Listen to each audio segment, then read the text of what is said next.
கிறிஸ்துவுக்குள் அன்பானவர்களே, உங்களை இயேசுவின் நாமத்தில் நான் வாழ்த்துகிறேன். இந்த நாளிலும் தேவனுடைய பிரதான கிருபையும், இரக்கமும், அவருடைய அன்பும், அவருடைய சமாதானமும், சந்தோஷமும், அவருடைய பிரசன்னமும், அவருடைய ஐஸ்வர்யமும், மகிமையும் என்றென்றைக்கும் உங்களோடு நிலைத்திருப்பதாக. ஆமென். பிரியமானவர்களே, இன்றைக்கும் உண்மையுள்ளவன் அப்படின்னு சொல்லும்போது நம்ம உண்மையாக இருக்கிறது, உண்மையாக இருக்கிறதோட மற்றவர்கள் விஷயத்தில் நாம் உண்மையுள்ளவர்களாக இருக்கும்படியாய் இயேசு விரும்புகிறார். அதை குறித்து ஒரு காரியத்தை வேதத்தில் அவர் சொல்லியிருக்கிறார். அதை குறித்து நாம் இன்றைக்கு சற்று தியானிப்போம். லூக்கா 16வது அதிகாரத்தில் அவர் ஒரு உக்ரானக்காரனை பற்றி பேசுகிறார். அப்போ பேசும்போது அவன் என்ன பண்ணுறான், நிறைய ஏமாத்துறான். உக்ரானக்காரன்றது கணக்கு வழக்கு பார்க்குறவன். அப்போது எஜமானனுக்கு இவன் ஏமாத்துக்காரனாக இருக்கான். இந்த விஷயத்த அவன் எஜமானன்ட்ட சொல்லிடுறாங்க. அப்போ சொன்ன உடனே எஜமானன் என்ன பண்ணுறான், அவனை கூப்பிட்டு, நீ இப்படி உன்னை பற்றி நான் இப்படி கேள்விப்படுறேனே, நீ ஏன் இந்த மாதிரி பண்ண, சரி நீ இது நாள் வரைக்கும் கணக்கு பார்த்ததெல்லாம் எனக்கு கொடுத்துட்டு நீ வேலையை விட்டு போ அப்படின்றது மாதிரி அவனை கூப்பிட்டு எச்சரித்து சொல்லிடுறான். உடனே இவன் என்ன பண்ணுறான், ஐயையோ என்னடா நமக்கு வயசாயிருச்சே, நம்ம இந்த கணக்கை விட்ட நமக்கு இந்த வேலையை தவிர்த்துட்டு வேறு வேலையும் தெரியும். ஏன்னா இது சும்மா அடுத்தவங்களை மிரட்டி எழுதுறது தானே, வாங்குறது தானே. இது இப்போ அப்படி அப்படி உடம்பு வலிக்காத வேலை.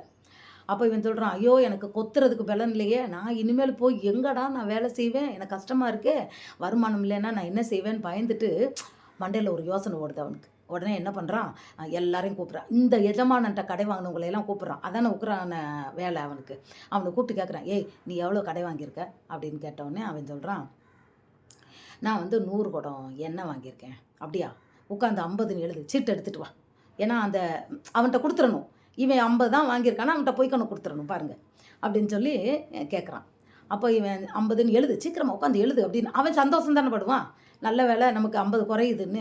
அது மாதிரி இன்னொருத்தனை பார்த்து கேட்குறான், ஏன் நீ எவ்வளோப்பா கொடுக்கணும் அப்படின்னு. நான் சொல்கிறேன், 80 கலம் கோதுமை கொடுக்கணும். அப்படியா, உட்காந்து நீ அதை 30ன்னு எழுது, நீ 100 நீ ஃபுல்லாக எழுதாத, நீ எழுதுனோடனே அவன் குறைச்சி எழுதுறான். இப்படி ஒவ்வொருத்தரையும் அவன் சொல்லி செய்கிறத இந்த எஜமானனும் பார்த்துட்டு அவன் ஆச்சரியப்படுறான். பாரு, நம்ம இவனை விரட்டி விட்டா இங்கேயும் இந்த வேலை பார்த்துக்கிட்டு இருக்கானேன்னு. அப்போ ஆண்டவர் சொல்கிறாரு, மற்றவர்களுடைய காரியத்தில் நீ உண்மை உள்ளவனா இல்லைன்னா மெய்ப்பொருளை உனக்கு யார் கொடுப்பா? இதுக்கு அர்த்தம் புரியுதா? மெய்ப்பொருள் என்ன? நித்திய ஜீவன், கர்த்தருடைய ராஜ்யம். நம்ம உண்மையா இல்லைன்னா எப்படி நம்ம பரலோகத்துக்கு போக முடியும்? அவர் சொல்றாரு, ஒளியின் பிள்ளைகளை காட்டிலும் இந்த அநீதி செஞ்சவன் எவ்வளோ புத்திசாலித்தனமா செய்கிறான் அப்படின்னு சொல்றாரு. ஒளியின் பிள்ளைகளை காட்டிலும் இவங்க ரொம்ப ஞானமுள்ளவங்களா செஞ்சாங்களாம். ஆனாலும் மற்றவர்கள் விஷயத்தில் நாம் உண்மையுள்ளவர்களா இல்லை என்றால் நமக்கு மெய்ப்பொருள் கிடையாது. பிரியமானவர்களே, மெய்ப்பொருளை தேவன் உண்மையுள்ள பொருள், மெய்ப்பொருள் என்றதுன்னா நித்திய ஜீவன், பரலோக ராஜ்யம், அது நமக்கு கிடைக்காது.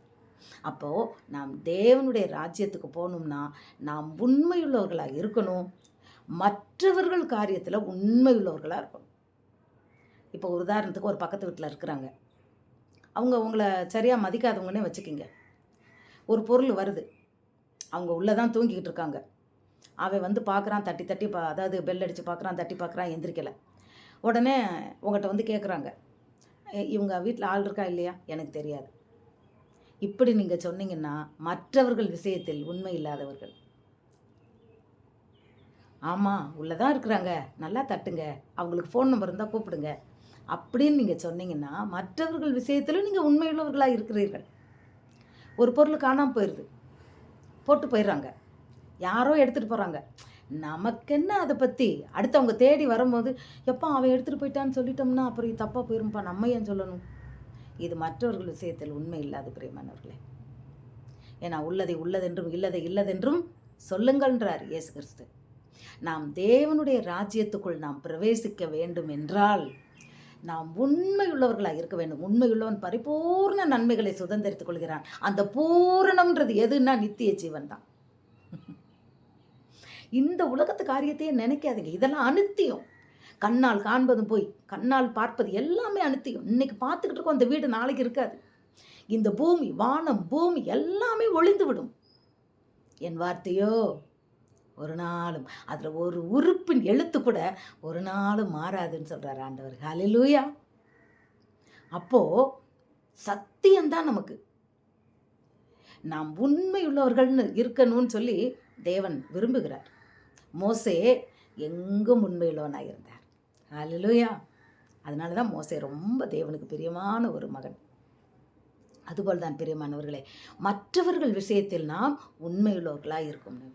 இன்றைக்கு லூக்கா 16வது அதிகாரத்தில் இயேசு கிறிஸ்து சொன்ன அந்த விஷயத்தில் இருந்து நாம் இன்றைக்கு நம்மை உண்மை உள்ளவர்களாய், மற்றவர்கள் காரியத்தில் உண்மை உள்ளவர்களாக இருக்க நாம் நம்மை ஒப்பு கொடுப்போமா?